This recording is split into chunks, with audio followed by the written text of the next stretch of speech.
When police now said, okay, we have arrested the Baba Ijesha for you, don't worry, he will pay. Now, bring the girl that you said she's 14 years old now. Bring her, let us go and run a test. She's 14, she's not meant to be having sex. Okay, let's go and run a test. And when police ran a test on the girl, the test came out and said, healing broken hymen. That means her virginity was just taken, not quite long, but it has not finished healing. Then there is presence of semen and evidence of perpetual penetration. Ibẹ̀ ni wọ́n ti wá wò báyìí pé ọlọ́pàá wá padà kọjú sí ọmọ yẹn pé ẹni sùúrù 7 years ago kò lè jẹ́ òun ló ṣe ìjìnà yìí. It means that your virginity was taken recently. Omo, sit down. Who and who have been having sex with you that you know? The girl did not mention Baba Ijesha. Okay, good. Who had sex with you? Who took it? He said, but Damilola. Who is Damilola? It turns out to be one Damilola Adekola. And you can't actually come away. Mo ti ṣèwádìí àwọn ọmọ ní pé kò sí nǹkan kan bẹ́ẹ̀. Wọ́n àwọn tó wà ní kíní ẹ̀wọ̀n mo fọlọ́ bàbúrà èèyàn tó tún wà bẹ́ẹ̀ tó tún ṣe bẹ́ẹ̀ tó gbé fúkẹ́ díẹ̀ kò lè gbà kẹ́ gbé orúkọ òun sí. He will spend everything to remove his name. And ẹ má tiẹ̀ dárúkọ mi sí ìsín bẹ́ẹ̀. Ṣé ni ẹ̀rọ wá ní kí n máa bẹ̀rù? Ìwọ tó wà ní ìkan tó lè jáde pé ni mo dúró sí wọn. They only package the whole stuff to cause distraction and division and diversion. So as gbogbo yín, and they have people that can play on social media. Ẹ bá gbàgbé gbogbo àwọn people yìí, each of the people involved, they formed a common ground. Gbogbo the only presence on the social media. Wọ́n dẹ̀ ní pé ibi tí agbára yẹn ti bọ̀ social media ni, ibi tí fóònù yẹn ti bọ̀ social media ni. Let us start creating division. Wọ́n á kọ́ mú conspiracy theory kan wá dá síta. Ìwọ lọ dání wọn rú lọ́jọ́ lé síbẹ̀. Because when there is too many division, the government will be tired. Police will be tired because police will fẹ́ kẹ́ máa bá wọn sí gbá wọn sọ̀rọ̀.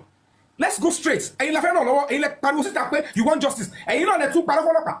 Ẹ̀yin náà lẹ gbáwájú lẹ ń gbẹ̀yìn. Ìyá ń gbà bí, bàbá ń gbà tọ̀hún, àbúrò ń sọ báyìí. Ta ni fẹ́ sọ di basket? Gbogbo èèyàn tó ti fẹ́ gbọ́ òótọ́ ní kéèsì látòrí bàbá Mohbad ni wọ́n ti sọ di àkúdà. Wọ́n ti try láti demonize. Èmi kò jẹ́ pé ó yá wèrè ni. Tó bá yẹ pé actor mi ni, ó ti jápa tipẹ́ tí wọ́n yẹ pé kọ́lì rẹ̀ ni. Pé lórí èlò lórí pé mo fọwọ́ ṣe báyìí àwọn kọ́mítà tí fọwọ́ ṣe kan tí mi gbọ́dọ̀ sọ. Ó bá ti wọ́n pé mi sorry. But because part of the drill is they will misconstrue you. They will misunderstood you. They will hate you. Ibi tẹ́mi lọ lè mi wo. Mi ò ń wo gbogbo pátákó ẹ̀. I can't be waiting throwing stones at all dogs that bark. Tí màá ní ma sọ fún yín pé mi ò ní. Kò ṣe pé mo àánú comfort mo fi lọ gbogbo tí mo ṣe. I'm at a stage where I have been going mo fẹsẹ̀ ní títí gbogbo ṣì nìyẹn ni. Wọ́n bí ìrírò torí ibi tí mo fẹsẹ̀ ní lọ fi ṣe kí nìyẹn. Tó bá dọ̀la tí bá jára mọ́ṣẹ́ tí mo lọ ta fíìmù mi tí mo ṣe gbogbo èmi fíìmù mo lọ ta tí mo fi kọ́lé. When people were saying ọ̀rọ̀ fíìmù yẹn kò sówó mẹ́ mo lọ oṣù mẹ́fà ní òyìnbó mo ṣe lọ Canada ni mo lọ America ni mo lọ UK mi ò tọrọ owó lọ anybody. People are coming to show me love. Èèyàn mẹ́rin márùn wọ́n wo fíìmù nígbà tí bá wo fíìmù èèyàn mẹ́ta máa jókòó wo fíìmù ó ti sinimá full sinimá máa pa ni mo parí yàrá èèyàn kan 2 people will sit down wọ́n dẹ̀ bá wo fíìmù tó bá kó lé mi lọ́wọ́ tí bá máa dá sí account láì gbẹ̀ èyí tí wọ́n máa fún wọn ní full sinimá Nàìjíríà ó ní máa wọnú yàrá èèyàn kan. It's an idea that I brought for myself mo dẹ̀ rọ́ mi mo dẹ̀ fi kọ́lé wọ́n dẹ̀ ya ọgbọ́n lẹ́nu wọn báyìí pé apá ọ̀bọ̀ ìtì o àti ẹ̀rọ bí kéèsì Baba Ijesha yẹn ò ní jẹ́ kó tiẹ̀ jẹ́yàn mọ́. But because I am not listening to all those things inú mi mọ́ ẹ máa kọ̀ try ni. The government went after me. The industry came after me. My colleagues came after me. Women came after me. But I stood my ground. Kí ló ṣẹlẹ̀ pẹ̀lú kéèsì Baba Ijesha about 4 charges gone now. Out of the 6 that was preferred against him, that include life imprisonment. Life imprisonment gone. Everything. Tony Shepe Baba Ijesha out. He's innocent now. The only thing left is the evil, the trap, the princess to set it to official by Baba Ijesha because he broke her heart.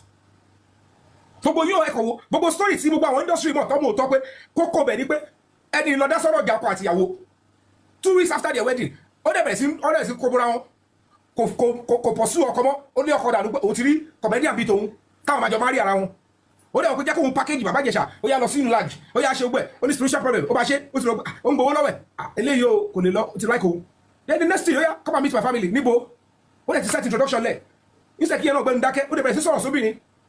And then the woman came to fight in your house severally. And then she like, oh, I will tell you that woman is powerful. He thought it was a joke. It was when he got into prison, he was laughing. He said, when they used to say, oh, so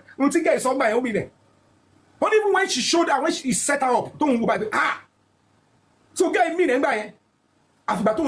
so you mean it.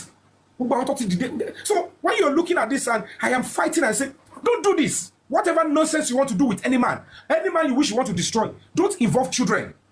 Don't even involve anything that has to do with children or any idea that has to do with children. You can bear witness. PRO of Lagos State can bear witness. PRO of Ogun State Police can bear witness. I have fought and defended children that were sexually abused. I want to remember how many children have been fought for after them?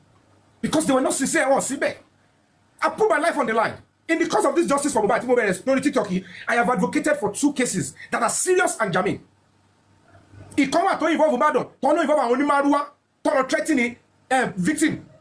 And I went there. I said, no. And he got justice. They begged. They did the right thing. The other one is a boy. Man, see, all the file away. You all saw it. That is who I am. That is my background. To Rajo Morawa. Because me o ti gba we to fi po for mo for pa but mo ri pe ko mi o fe ko ka bi mo lo for to ba fu je loru rubber master farm rubber mi fe. I just want to do my bits and go. But people will go there, they'll be looking for come on, my package you want to and so what? Boss, thank you. Your picture and your ex-wife, sorry, kini won. Ṣáwọn yẹn no fẹ́ wá sí bíbá ìwà máa sọ̀rọ̀. Kò ní ra gbà fún yín. Ó gbé picture atara tani. Your picture and your ex-wife. Tani ex-wife, show you baby. Oyinbo, I will say, ma send here.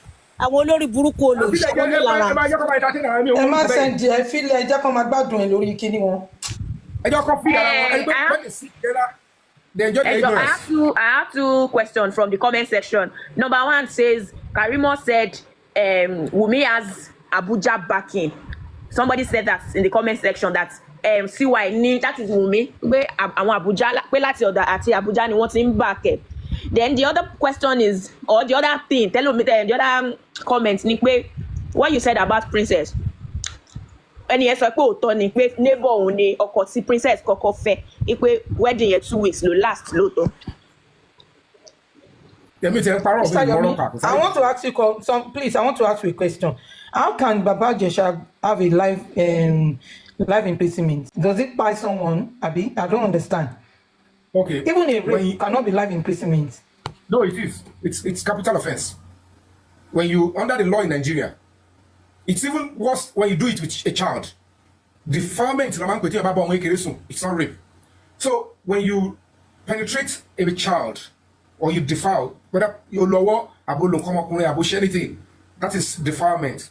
And if you do that with a child, it's under capital offenses. Tobacco, capital offense. Tobacco means we are cool, capital offense. If you armed robbery, capital offense. Do you understand? And those ones they go with life imprisonment or something. Even go to calculate the age where you are 40 years. Oh, I have life imprisonment. But only for any 80 years, 80 years, where each of the charges, they should run consecutively, not concurrently. Each of the count charge, only 20, we have 7 years, 10 years, 15 years, but probably 60 years or 70 years. Find it over, be 55. Check on your life imprisonment. Because the man say 35 more, 40. Go on over there. So now, when Babagesha was accused of that, you know, they destroy any. What is she on to fetch? Oh, put on one on feki, comedian, can't offend now. What is bone debe? Or I jump pull or jaw, nobody go to bed. Tori marriage couple, or man doing each other, or man free on the fame quickly to start making my friend. However, the truth of the matter to you, Bobo Joba, later, but go to you on your open, only pay Princess to Kesita, to Shibu to Joramole, Babagesha, but only 1 is 7 years, not defiling. But only and the government should charge him. That was the reason she set him up. It was when the police decided to do the job. Police did their job. I'm telling you, 100%, only 1% in the police is a mistake. And that was at the Sabo police station. When police now said, okay, we have arrested the Babagesha for you. Don't worry, he will pay. Now, bring the girl that you said she's 14 years old now. Bring her, let us go and run a test. She's 14, she's not meant to be having sex. Okay, let's go and run a test. And when police ran a test on the girl, the test came out and said, healing broken hymen. That means her virginity was just taken, not quite long, but it has not finished healing. Then there is presence of semen and evidence of perpetual penetration. Ibẹ̀ ni wọ́n ti wá ọba ìgbọ́lọ́pàá wá padà kọjú sí ọmọ yẹn pé ẹni sùúrù 7 years ago kò lè jẹ́ òun ló ṣe ìjìnà yìí. It means that your virginity was taken recently. Almost sit down. Who and who have been having sex with you that you know? The girl did not mention Babagesha. Okay, good. Who had sex with you? Who took it? He said, Brother Damilola. Who is Damilola? It turns out to be one Damilola Adekola. That Damilola Adekola is princess, like a brother to her, and living in the same house with them, a neighbor. Ẹ wò ó, ìjẹ́ ti wo fídíò yìí dáadáa. Kí ni ẹ lérò pé ó yẹ kí bàbá Ìjẹ̀ṣà kí ó ṣe? Ṣé ó yẹ kó tún sue princess ni? Tàbí ó yẹ kí Yomi Fábíyì kí ó tèkì àwọn ìgbésẹ̀ kankan lórí ọ̀rọ̀ náà? Kí ni ẹ rò pé ó yẹ kí wọ́n ṣe nínú fídíò yìí? Ní ẹ̀yìn fídíò yìí, kí lẹ rò pé ó yẹ kí Yomi Fábíyì ṣe? Ṣé ó yẹ kó padà sí kóòtù ni? Àbí ó yẹ kó sí àwọn ìgbésẹ̀ kankan tí ó máa gbé nípa princess àti ọmọ rẹ̀ tó ní bàbá Ìjẹ̀ṣà fi ipá bá lò? Kọ́ tẹ́ bá lérò ẹ tẹ̀ sí comment section ká lè sọ̀rọ̀ nípa rẹ̀. Lónìí a kò ní rí jù báyìí lọ. Ire lójú wa máa rí, ó tún dọjọ́ mi ọjọ́ rí. Ó dìgbà.